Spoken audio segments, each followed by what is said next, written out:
to the CodeBreaker Mindset, where leaders and influencers share the rules, pivots, and serendipity to achieving goals and dreams. I'm your host, Chitra Nawbatt. Joining us today is Steve Kraus, partner at Bessemer Venture Partners. Steve, welcome. Thank you for joining us. Thanks for having me, Chitra. I look forward to a fun conversation today. You've had a distinguished career as an investor at Bessemer Venture Partners for roughly 20 years. The firm has about $10 billion in assets under management.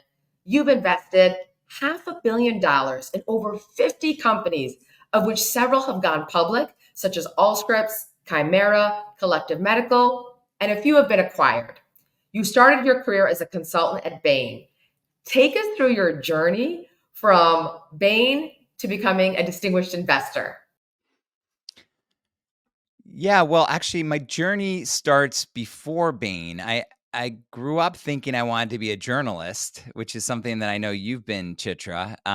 And I wrote professionally as a stringer and had internships at major newspapers when I was first in high school and then in college. I actually went to Yale, which I was fortunate enough to go to, and but my dad always tells the story when visiting the campus, the first place I wanted to go was the Yale Daily News, which is the longest standing college newspaper in the country and has a rich history of producing excellent journalists that serve in many of the major news organizations today across America. And that was my life goal. Like was like singularly focused on being a journalist. I burnt out on writing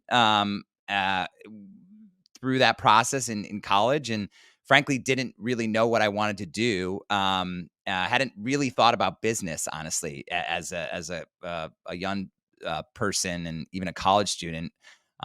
Was lucky to get a job at Bain and Company, as you referenced, an internship, and really realized there, first of all, learned how to think about business, which is not something that you necessarily do as a journalist. There are some things that I did as a journalist that actually really relate to venture capital, and we can talk about that I didn't know at the time, but now I actually see the linkage. But at Bain and Company, I was lucky enough to get a job. I learned about business. I met amazing people. I really got some fundamental skills in how to think about, companies, about financial levers of companies, about, how to value companies. But honestly, at Bain, what I loved beyond just the wonderful people I worked with, one of whom I work with today as a fellow partner, actually, and many of whom I work with in the healthcare industry, was at Bain. I did a lot of different did consulting for a lot of different industries. Waste management. I worked on the AOL Time Warner merger, actually, which was a massive case for many, many months. Worked on some e-commerce businesses back in the, late 1990s and early 2000s when that industry was starting to, really come to fruition. But intellectually, I sort of enjoyed the casework and kind of understand those businesses. I didn't love them. But at Bain, in my right between my first and second year, I found healthcare.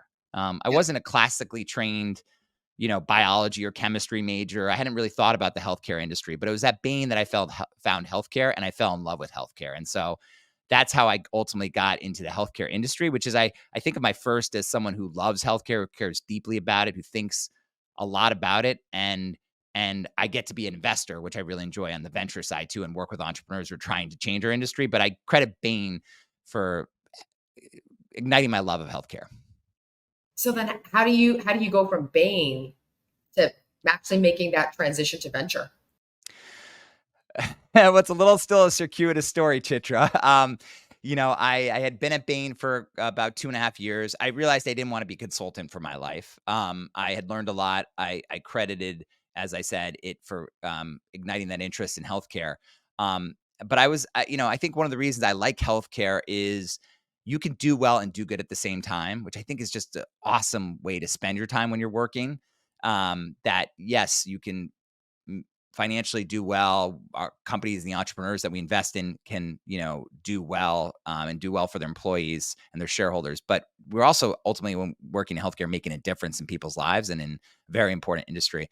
So I'm a do-gooder by heart. I want to spend my time. And we all work super hard. We spend a lot of time at work. I want to make a difference. But when I was leaving Bain, I wasn't necessarily thinking about going to the healthcare industry. I I actually had been working on a few nonprofits, and it turns out that a friend that I had worked on a nonprofit board had connected me with a woman who was running for governor of Massachusetts. And I'd always had an interest in policy and politics. And I was 24 at the time. And I actually joined, she actually was a Yale graduate too, ironically. I actually met with her on 9/11. Oh, I wow. saw the planes hit the World Trade Center. She was the sitting Oh, treasurer wow. of the state of Massachusetts. I was getting interviewed by her, and all of a sudden she was swept out of the room by, state police because she had to into a bunker because no one knew what was going on at the time. But, Wow. I actually joined the campaign very soon. I was her first employee, that she hired, onto the campaign, and I was kind of her, I ran the entire campaign. Everything other than the policy and the communications, I ran all of the operations, the finance of the campaign. She ultimately became the Democratic nominee in Massachusetts. Yep. We ended up losing the race to Mitt Romney, ironically, who people know. Huh.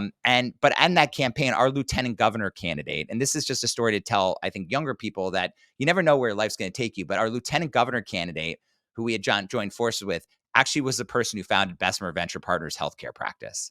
And so I entered the campaign thinking I was going to work in politics. Maybe if we won, I'd go work in the state house. Maybe I would work on policy or what have you, healthcare policy at that point. But on the campaign, I met this guy who was exceptional. His name is Chris Gabrielli. He's my number one professional mentor. And he was an amazing person, super smart, super compelling, super compassionate, but also really deeply schooled in healthcare and had been an early partner at Bessemer and built out their healthcare practice. And so I really took a liking to him. We worked on healthcare policy in the campaign together. We ended up losing that campaign, as I referenced. And ultimately, Chris said, "Hey, do you want to come join me?" I was about ready to go back to Bain because I didn't have a job after losing the campaign. Bain was nice enough to they'd put me on an externship and were willing to have me come back. And I was about ready to accept my offer. And then Chris called me and said, "Hey, do you want to work together?" And I had no plans of being a venture capitalist, honestly. My sister is an entrepreneur. She had raised venture capital. So I sort of knew what it was, but I did not have a career vision of being a venture capitalist. I knew I wanted to be in healthcare. I knew I really admired Chris and liked him and thought he'd be somebody who I'd learn a lot from and who'd open doors for me. And that proved to be true. And so ever since then, I've been at Bessemer Venture Partners I took a small hiatus to go to business school, but I've been at Bessemer since basically the campaign ended. Wow. And you talked about your sister being an entrepreneur. What did mom and dad do? Well, my sister's a role model of mine. She's actually 10 and a half years older than me. We're only two siblings. So she's kind of like a second mom to me. And I've followed her a lot in my life, but my mom was my, um, real role model, and my dad too, in a way that I'll explain.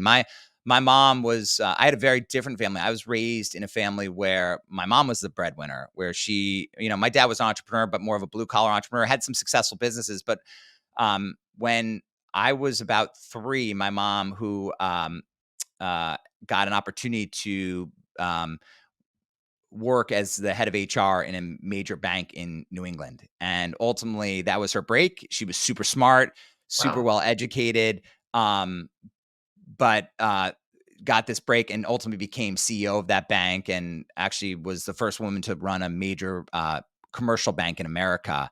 Oh, And so wow. my life was very different than my sister. I said she was born 10 and a half years. My dad was sort of the breadwinner for my sister, and my mom had played more of the mom role. But then my parents reversed positions. My mom became the one who was the one who was really striving and succeeding at work and growing her career. And my dad actually chose to take a step back from his career and be kind of Mr. Mom, which in the 1980s, nowadays, thank God we have a much more diverse and progressive workforce and society, although we have lots of strides to make for sure. But back then that was very rare. Like my Yeah. dad was a very unique human being. And he was my mom's biggest champion. My mom was super successful, an amazing business leader, and in our community, amazing role model for so many people.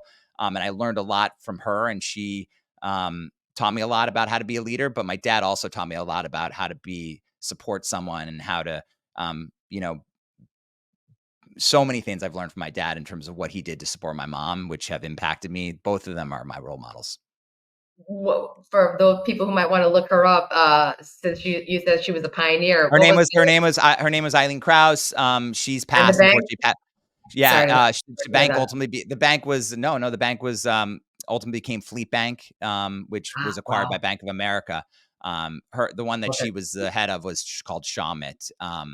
So it was, all these banks got rolled up, but it was the largest bank in New England and the Northeast, I believe, and ultimately now is part of Bank of America. She retired a while back. She unfortunately passed from pancreatic cancer 7 years, which is a huge Yeah. loss in my life. But Yeah. I'm just so thankful for all the things I learned from her. Yeah, definitely, definitely. Uh, Most definitely. Thank you for sharing that. Yeah. Bessemer, tell us about Bessemer in terms of give us a sense of, we talked a little bit about, $10 billion roughly under management, but bring that to life for us in terms of scale, depth, areas you invest in. Yeah. So I think the first thing to say about Bessemer is it is the oldest venture capital firm in the world. It has a very unique etymology. It started off. The reason it's called Bessemer is the the the the family that started our firm. We were a family office for a long time. Was the family called the Phipps family? People in Pittsburgh would know the Phipps family, but the reason you should know about the Phipps family is Henry Phipps, who is the sort of forefather of the family, was Andrew Carnegie's business partner. And everybody knows Andrew Carnegie because he's a great American industrialist. He founded Carnegie Steel, ultimately sold it to US Steel. And the process that made that company unique was the Bessemer furnace, which had a differentiated steelmaking process that was allowed that company to compete with other companies, international companies, when it came to steelmaking. Anyways, that's why we're called Bessemer Venture Partners. Is that beginning? And the Phipps family has been a long time, still is one of our largest LPs, and has been a long time supporter of our fund. We started in 1911 as a family office, and Henry Phipps, who had made his money in steel, basically endowed a lot of money back then to his three kids, and he told them in this letter that we still have in our office is, Wow. I want you to invest this money not in steel or industrials or stocks or real estate. I want you to invest in the next generation of American entrepreneurs. Ultimately, it became international entrepreneurs, because that's how I made my living, and I want to support the next generation. And I think by doing that, you can both make a difference and as well as make compound money over time for the family. And so that letter was the start of our firm. Over 100 years ago. We've since grown. We now have the family, as I said, is still a big supporter of ours, and we're very close with the family. But we now have traditional LPs like endowments, foundations, pension funds. We have a bunch of healthcare LPs. So that's sort of the history of our firm, which is interesting because we think as a result of having the family and this long-term source of capital, I think it affects the way we think about the business of venture. Yeah. And it gives us some permission and latitude to really invest over a long period in companies that we're in. We don't have I feel lucky at Bessemer. We don't, excuse me, have a shot clock that's ticking. We have to invest in a company and then exit it, 5 or 7 years later. We think in decades, which is really, as an investor, and I think a differentiator for us, for entrepreneurs that we work with, like we bring that perspective. So that's really great. You asked about where we invest. We invest all across the world in terms of geography. We invest all across different industries. So we invest in healthcare, which we'll talk about, I'm sure. We Yeah. invest in, software companies across all different industries. We invest in financial technology. We invest in educational technology. We invest in space technology. We invest in quantum computers. We're all over the map in terms of what we'll invest in. We're always looking to see which industries, like Wayne Gretzky said, always skate to where you think the puck's going to be, not where it is. And so we're looking for industries which we think are going to transform through technology and innovation our economy and our world. And so we're really agnostic. Now, I focus in healthcare. We could talk about that, but we're broad in the industries. And then we're also broad in stage. We can invest in seed stage companies. We can invest hundreds of $1 million in growth stage companies. And we've ultimately also have a growth buy-in firm that we've developed over time called BVP Forge, which invests in later stage companies. So we're very broad in the landscape that we cover. And we're also all over the map. We have offices in Boston, New York, Silicon Valley, India, Israel, Asia, Europe. And so that's the landscape that we cover. And before we get into the rules of the game, you mentioned earlier about journalism, your linkage of journalism into how it's helped you in venture. Talk about that.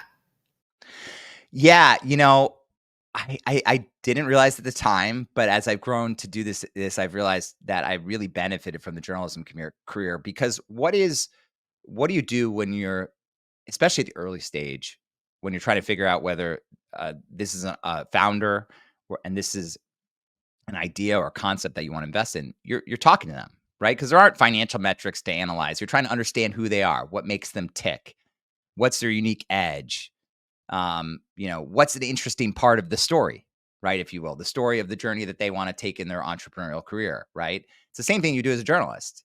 If you're trying to uncover a story, you're doing the exact same things, right? And the art of asking questions that aren't off-putting. You know this. You've been a journalist, that aren't off-putting, making someone feel comfortable that they can share their story with you.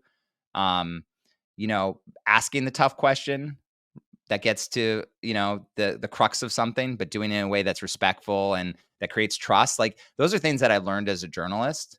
So that's one thing, is just like that art of asking questions and investigating and exploring and following up to make sure you understand. All those have served me super well in my venture career.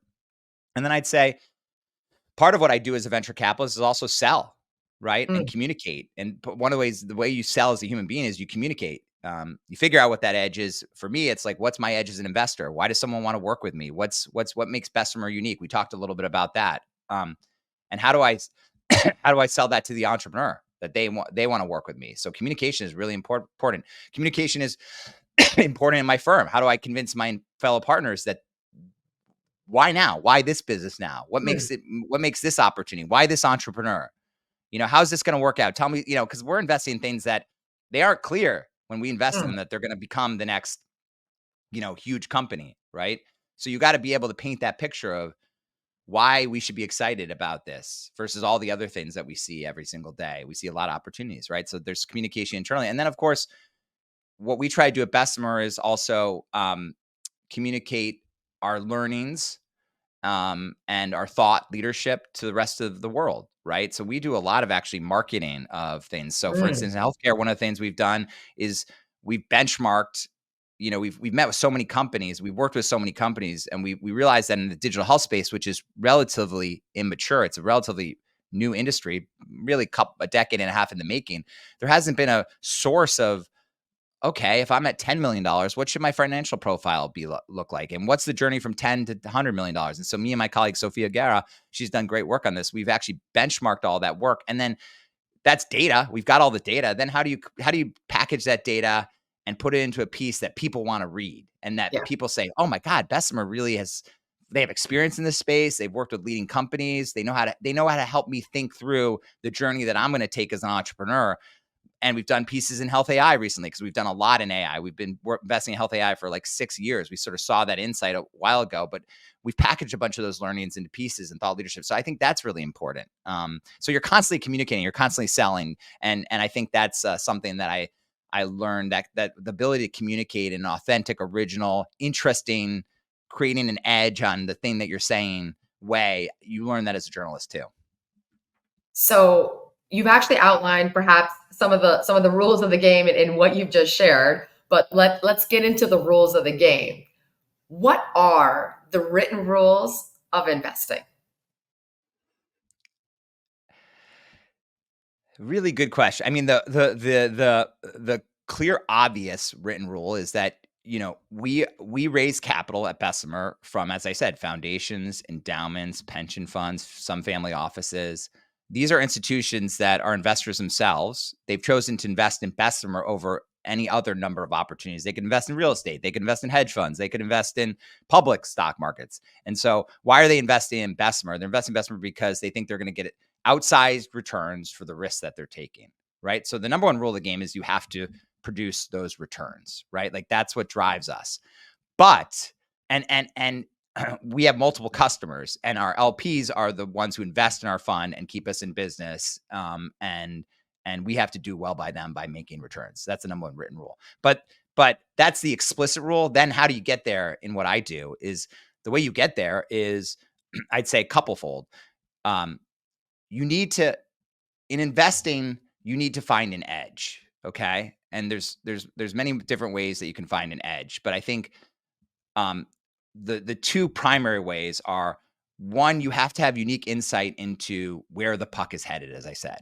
Like, where do you think There's going to be huge opportunity in our industry, specifically what type of company, what type of business model is going to get there to be able to exploit that opportunity, and hopefully, exploit's a bad word, but take advantage of the opportunity and produce a service, a product, a technology that's going to, be a good business. And in healthcare, in order to be a good business, you also have to improve outcomes, for the most part, right? So you got to find that. That's one unwritten rule. You got to find that, and the even more unwritten rule behind that, I believe, is as a venture investor, because we take a lot of risk, right? And you got to have a lot of return to justify that risk for those LPs that I talked about earlier, Yeah. right? I think the thing you have to do is find spaces that are not consensus, because when it becomes consensus, when every single other investor is looking at, and we could talk about some spaces I think are consensus versus not consensus, when everyone's looking at that space, all of a sudden prices for the assets that you're interested in, the various companies that are in that space, are going to go up. Because investing is a law of supply and demand. If there's more demand for your company, you're going to be able to raise at higher valuations, right? Once valuations go up, your edge in terms of financial return, i.e., you can invest $5 million at a $20 million valuation, or you can invest $5 million at a $200 million valuation, right? It's just a matter of supply and demand, what that valuation is. The more non-consensus, the more earlier you find something, the better opportunity you're going to be able to invest the money and own a lot more of that company. And that's what drives venture returns. Getting in early, owning a lot of ownership. Ultimately, you're going to lose money because these things aren't always going to work, but you got to own a lot of the companies that are successful. So that's one thing. You got to find the companies. You got to find them early. I think you have to be non-consensus. You have to take the risk, but you will ultimately, if you're right, get huge financial rewards.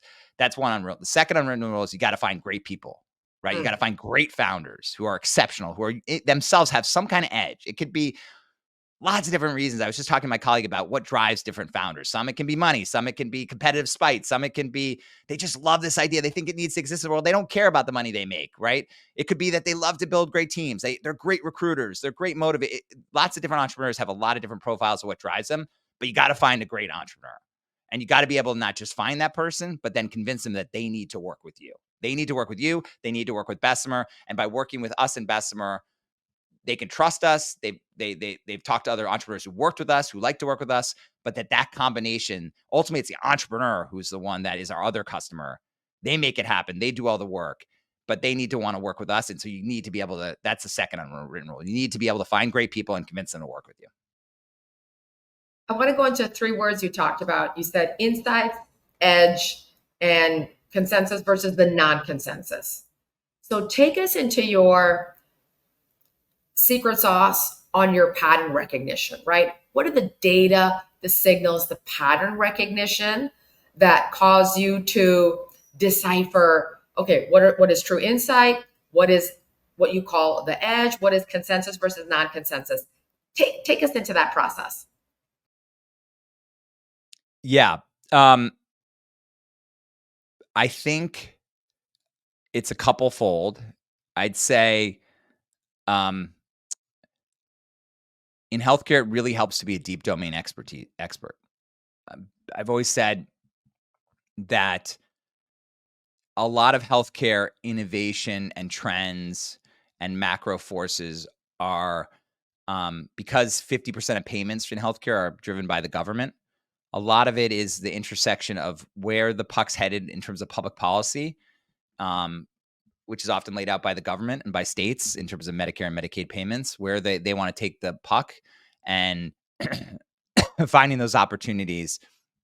That's really important. So we spend a lot of time thinking about big macro areas where we think the government's going to invest. So I'd say that's number one.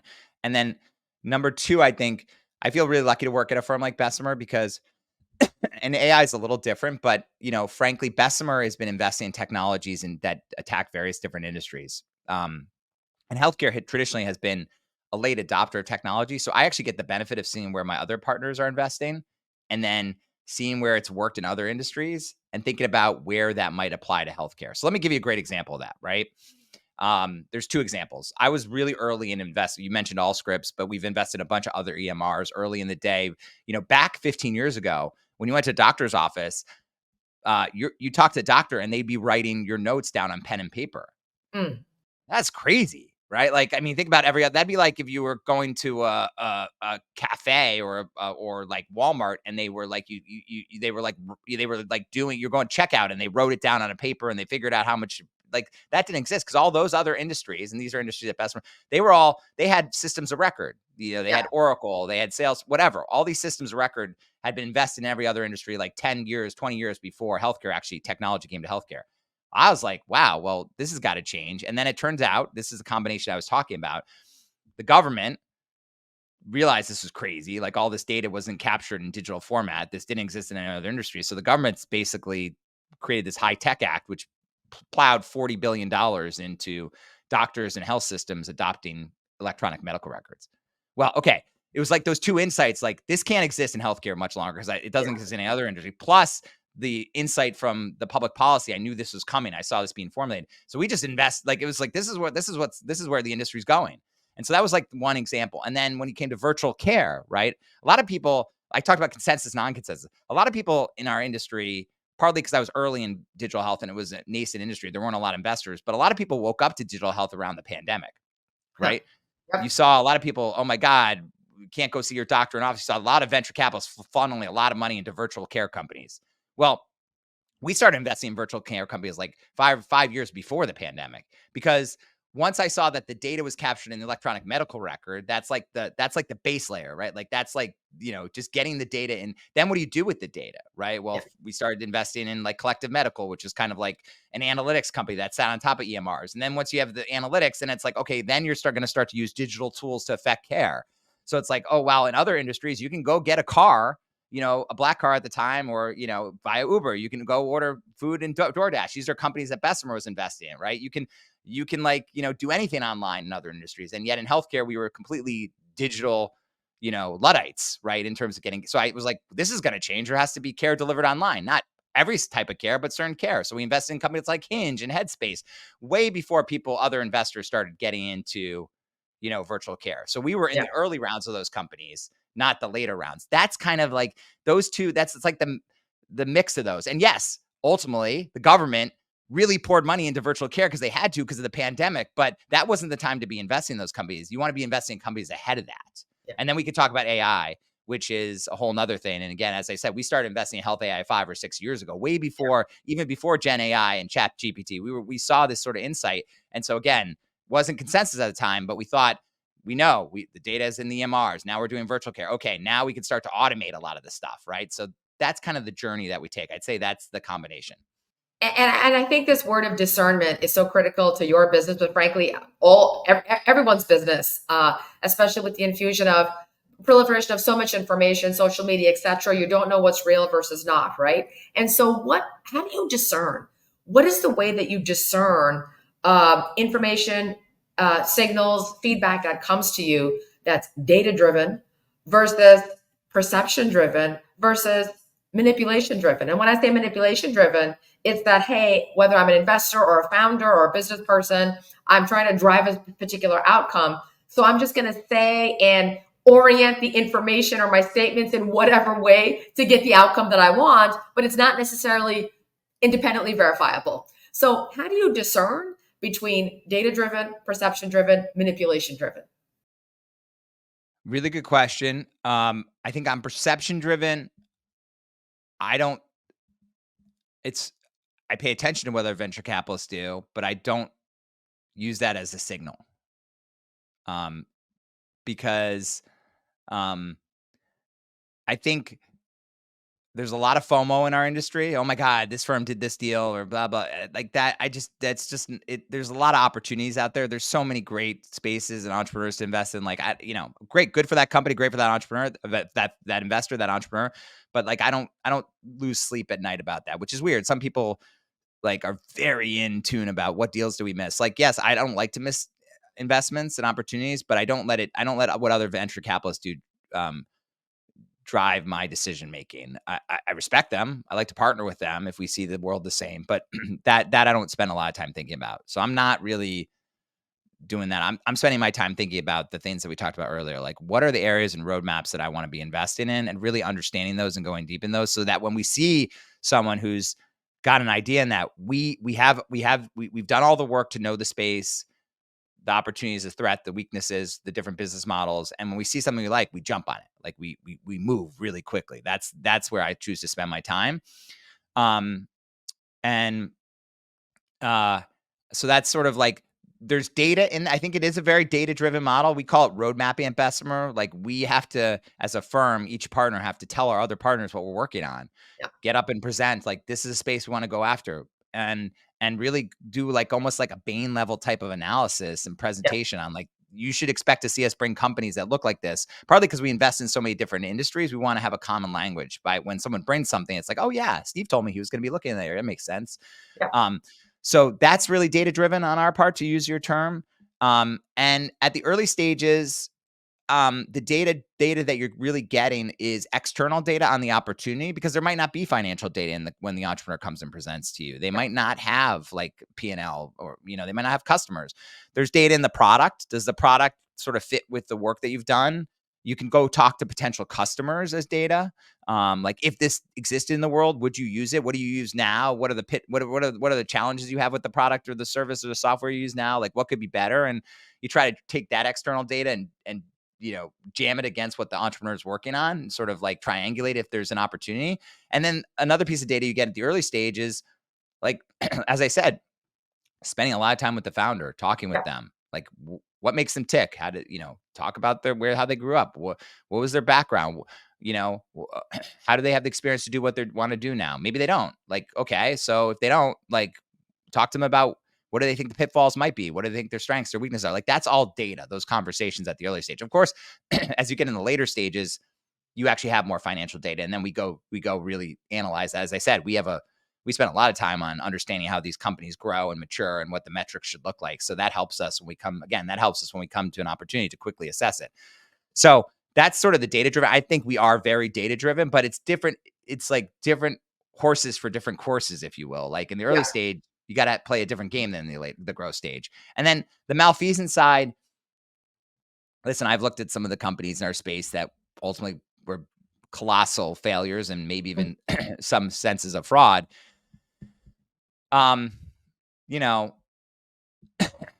it's the same thing. Like, do you get some skivvy, some weird feelings, some weird vibes, if you will, when you talk to the entrepreneur at the early stage? Is there something I always find, if I'm talking to an entrepreneur in healthcare and they're not talking about outcomes and how they want to improve outcomes, and it feels like it's really just financial in nature, it's so hard what we do. You have to have some underlying, thing more than just finances. Like, that to me is like it's a red flag or yellow Yeah. flag, at least, that we need to explore. And then once you get into like more mature companies, it becomes clear when you look at the data. If they're, one of my partners always said, the data can tell a story.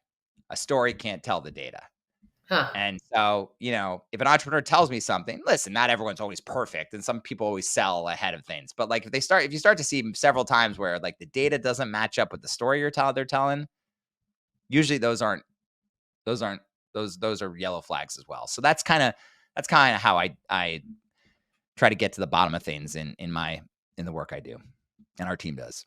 You talked about those successes. You talked about quote unquote failures.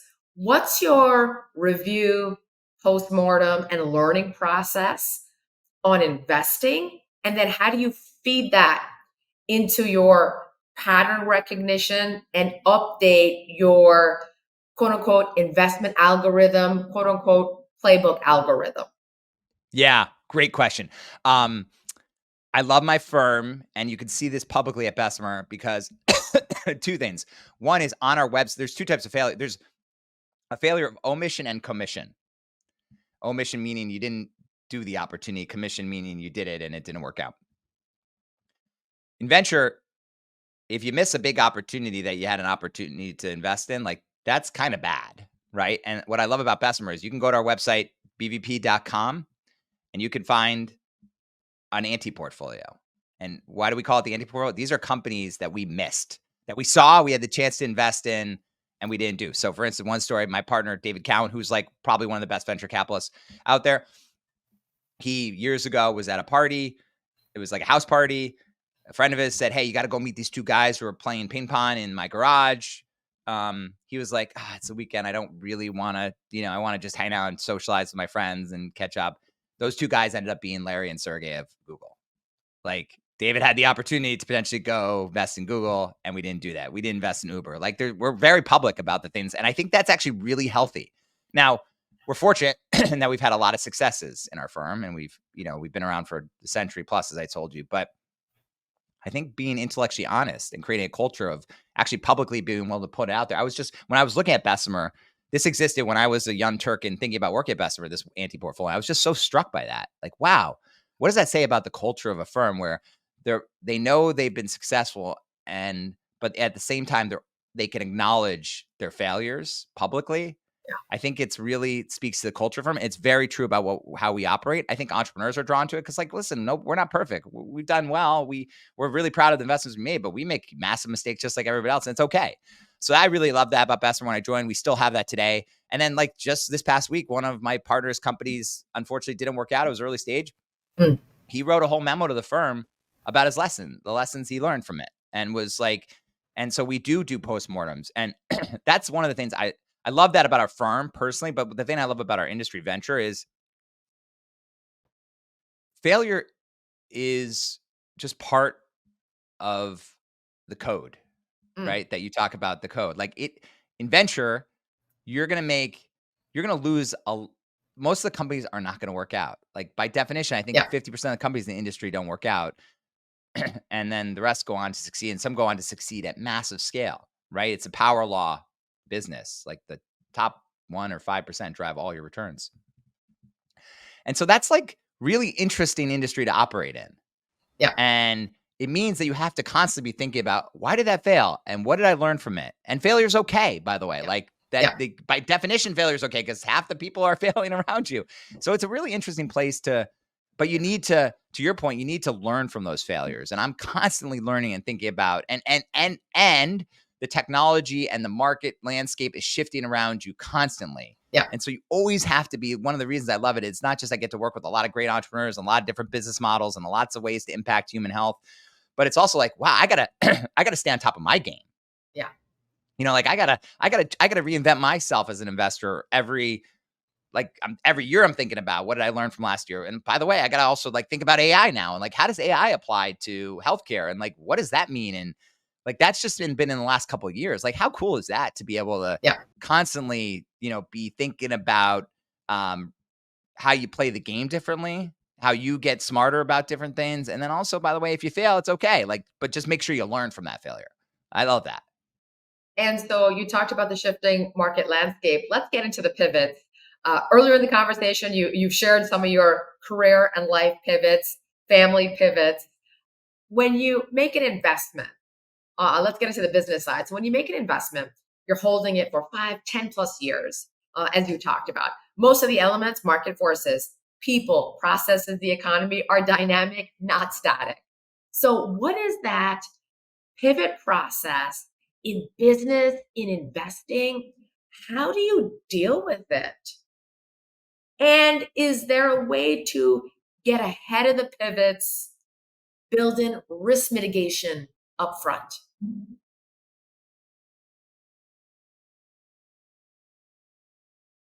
It's a good question. I think you have to be at the most meta level, very comfortable with being uncomfortable.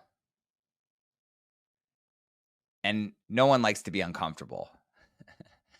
And so I think, and as a young investor in the industry, and for those that are listening who are in the younger, it is uncomfortably uncomfortable. Like, think about it. Like, it is weird to enter an industry where 50% of the time you're going to fail. At the same time, you need to make money to succeed. You need to be so it's like, it's a very, something so that's one thing. And then the second thing is, it takes a long time, right? You just referenced, 5 years is a quick exit. It's probably more like, people say 10, it's probably 10 to, the really great companies are 15 years. I always say to people who are thinking about venture investing, it's long twitch muscles versus short twitch muscles. Like, to use a runner analogy, like marathon, not a sprint. And so if you want to be in a sprint and you want to be invested, you probably should go in the public markets or hedge funds, because every single day you can see how you're doing. By the way, they're liquid. You can trade in and out of it if you don't like it. In venture, once you make that investment, you're in it for a long time. And there are a lot of perturbations, as you said. Like as a younger investor, where I was going is I could always remember like a company missed a quarter and you got to report it back to your partners and it's early investment and you told them it was going to do this and you feel jittery. You're like, oh my God, like is this thing going down? Is it going to be able to raise following capital? But what you learn over the career once you have a broad enough portfolio is, yeah, some of them are going to fail. And the thing you need to do is try and help the company navigate that to as successful place as it can get to, and to try and minimize the loss for everybody, not just for investors, for employees. You got to think about.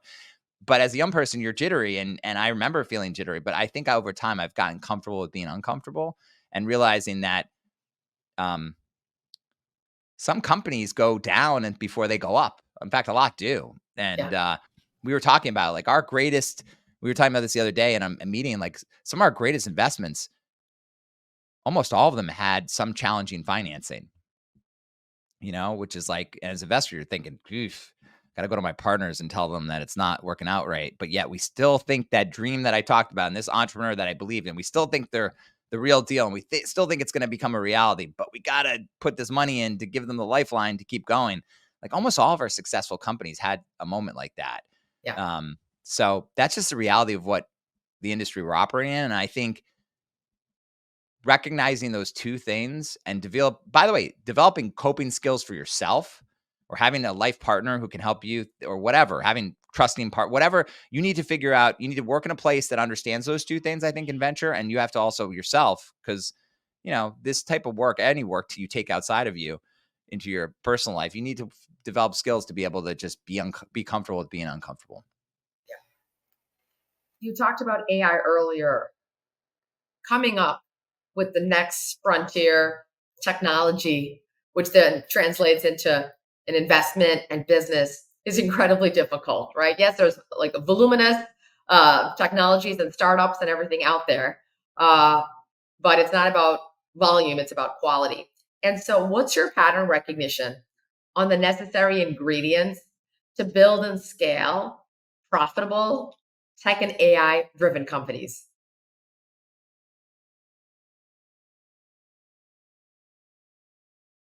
I think um I'd say a couple things. I think at the highest level, there has to be a why now moment, right? Because our business, the venture business, the entrepreneurship business, is driven by power law, meaning like there are a lot of forces in our marketplace and in the economy that favor incumbents, right? Natural distribution that they have, better, balance sheets, right? More scale, more girth, more power to execute, more mature teams, but by the way, not always a great thing, but more mature teams who have experience, right? They've got regulatory capture, meaning our regulatory system is generally favored larger players. Well, that's changing a little bit. So you've got a lot of headwinds that you're facing as an entrepreneur, a lot of headwinds, right? You got to raise cap, all these things to combat the sort of natural market forces. So there has to be a why now. There has to be something that is going to change, that's going to disrupt a lot of those forces, that creates a window, and it's a pretty thin path through the needle. But if you have a why now, wow, like we're investors in a company called Shopify, right? And everyone knows Amazon, people could sell on Amazon, but there were a lot of individual, businesses out there that, wanted to, develop their own storefronts, right? And sell lots of different goods and services on the internet. And so when you first looked at Shopify as an investor, you were like, wow, well, Amazon's a huge market, there's lots of online at this point, e-commerce. But Shopify realized that, wow, we could create a platform for all these individual mom and pop, now much bigger. But at first it was like kind of empowering the individual mom and pop community. Turns out like developing a product and a service and offering, that wasn't something that Amazon was going to do. They had a different playbook, but that was the why now. And that company, we invested it. Toby Luque was the founder. He was literally living in his parents' garage. He's now a billionaire. That company is like one of the most successful, but like that was a why now, in healthcare. I talked about the EMR moment. That was a why now. Virtual care, why now? AI now in healthcare. why now? You have to have something that allows you to do that. So I think that's probably the most important thing. And then you have to find someone who's got the founder, meaning who's just got some edge as to why they can exploit that why now. And there, like I said, we could talk about there's lots of different edges, but like that's really important too. It's like the person and the opportunity, and that is what our game is all about. And then you have to finance the business, of course, from a investor perspective the right way. But I think that's like adding fuel to the fire. The fundamental, like the wood of the fire and the kindling is like the opportunity and the person. And we're just gas or fuel to make that happen. But you got to be smart about how you do that. But that's an input, not the actual core materials. You use the word force. I want to go a little bit deeper on that. Is venture capital investing, even being a founder, akin to being a force in nature? And perhaps that also extends to, frankly, any successful company, executive. But this notion of being a force in nature, willing a certain outcome. Your thoughts? Yeah. I think when people think force of nature, they think huge personality. They think about the external presentation of what it means to be a force of nature. Um, not every entrepreneur, like if you met Toby Luque of Shopify, he is cerebral, sort of quieter, but he is a force of nature. Yeah. And then I compare him to like Glenn Tolman of Livongo fame. Glenn Tolman is an external force of nature. He's also like internally incredibly smart in everything that Toby has, but he's external. So force of nature is, to me, it's more of an internal, the fabric of who you are and what drives you rather than the external presentation. But yes, you have to be like, being an entrepreneur. I've seen this through my sister's eyes. I've seen this through all the founders I've worked with. Like, you hear no a lot. Like at first it's like, what are you talking about? No way is this idea going to work. And then you got to go get your first employees to join you. What? I have a stable career. Like, no, why would I join this? I mean, it's only, but you sell through that again to talking about, you sell through it and say, no, let me tell you why this is why you want to join the ship and why it's going to change your life. And so you hear no from a lot of people who are from the original team, but you finally get a team together. And then you try to you got the product that you built, right? And then you try to go talk to some customers, and lots of people are like, no, I already have a software or a service. Like, why would I use this? Or no, we've got compliance issues, or no, it's going to violate HIPAA or whatever. You hear a lot of no's. And then you got to go raise money. And by the way, that's like, you hear no's all the time in raising money, but you got to find one person or a couple people who believe in you. So like, no, every day entrepreneurs are hearing no, and yet they persist because for whatever reason, they believe that this thing should exist, and they have, again, there's lots of different elements of the force of nature. What drives them to have that force of nature, but they make it happen. So I think it is a good word. I just think it comes in many different external forms of presentation, but the internal is absolutely that. Outliers. Do you study outliers? And what's your take on outliers, studying outliers, dissecting outliers? Because the opportunity is, in some cases, for certain outliers, does that then become the standard, the norm over time? Like, for example, when you think about the earliest marketplaces, right, in investing, and then the marketplace concept, two-sided marketplace became a common element in many companies, right? For example, Amazon, Uber, others. So your thoughts on outliers, studying, dissecting, and the pattern recognition you can potentially draw from studying the outliers. I'm not sure if this is exactly answering your question, but what I actually tried to study the successful companies, which I guess by definition are the outliers, and what were the reasons that you would have said no at the time that you saw them early on? And what do you learn from the fact that you would have probably said no, or these are the reasons you could have said no, right? It could be, who the heck's going to acquire that business? I think about that a lot sometimes. Or the TAM is too small, right? Or Amazon. is going to eat you or whatever, could it be Amazon? It could be the health, whatever. And I try to think about, the best companies, like, who knows where they're gonna end up into, or the IPO exit. Like, that's not a good reason to not do the investment. And the TAM is too small. We proved many, many times at Bessemer that the initial TAM that the company was going up, the initial product in the market that they were attacking was actually small. But it turns out, guess what? You just get that. You get the revenue. You get the economics. You get financing. Those, again, I said that's all fuel. And then these great entrepreneurs, they take that initial wedge and they use it as a way to expand the opportunity. The greatest entrepreneurs always like expand their market size. So that's not a good reason not to invest. You have to. It's the where do you think they're going, and do they have a credible path to get there? But the initial TAM, the exit, even and sometimes we have to think about this healthcare. Do you need healthcare experience, or could you be a tech entrepreneur and come in? I don't think background necessarily should be a reason not to do something. Like, I think they might not have a healthcare background, but they should, in that conversation early on with that entrepreneur, they should acknowledge that they don't have that, and they should prove that they're really getting smart very quickly about what the industry, and they probably should say, hey, I need to bring in some people from the industry to my team. But background shouldn't be a reason. I mean, you got to be compelled by what they're doing and by their, why they're unique to have that edge to prosecute that opportunity. But like, even background, like, I don't think that should be a reason. So that's what I study. It's like, look at the successful companies and look at the objections. Think about the objections they probably faced early on, and think about how those apply to the current opportunity you're looking at. That's how I think about the business. Let's get into the magic. How do you define serendipity?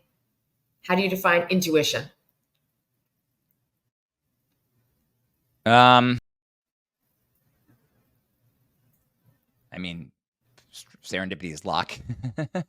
And I think, sheesh, I mean, there's a lot of luck in what we do. Like, the best companies, there was an intuition, to your point, of an idea, of where the puck's headed, of how to get there, of the team you need to build. Like, all those are intuitions at first, because what you're doing probably hasn't been done before. And so but you have to map out how you're going to get there and who you're going to get there with and what you're going to need.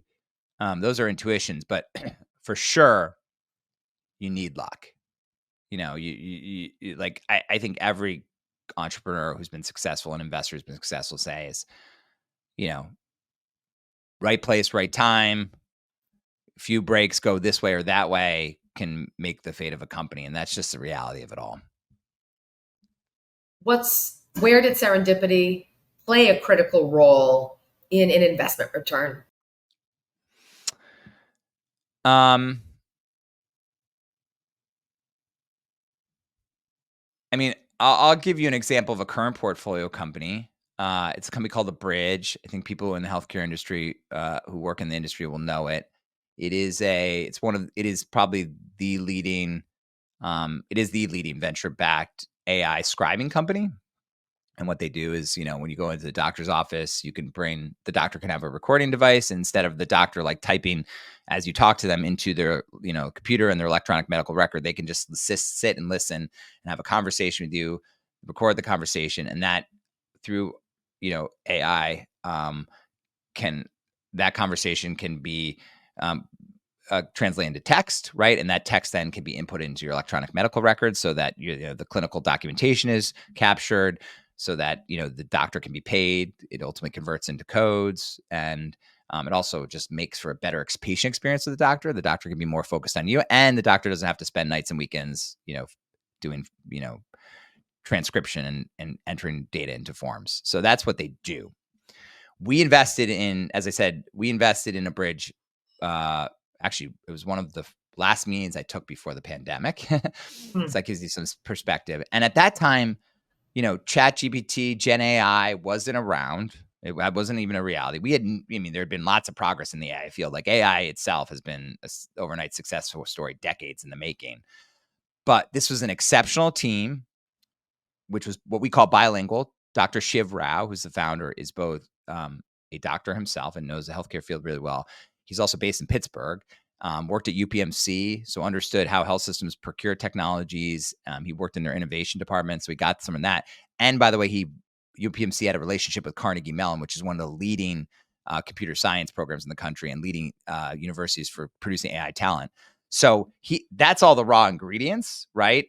They had built up technology, but it turns out pre Gen AI, pre the hype around this and the reality that a lot of this could be automated and folks waking up to the power of this technology. Like early on in the Bridges days, health systems didn't want to buy this stuff. They had just sort of gotten their folks trained up on how to use EMRs. And, frankly, they were paying people to be human scribes, honestly, or paying for other types of forms of scribing technology, but they weren't ready to buy a bridge. So Shiv and team, gathered some resources, but they built a product that actually patients would use.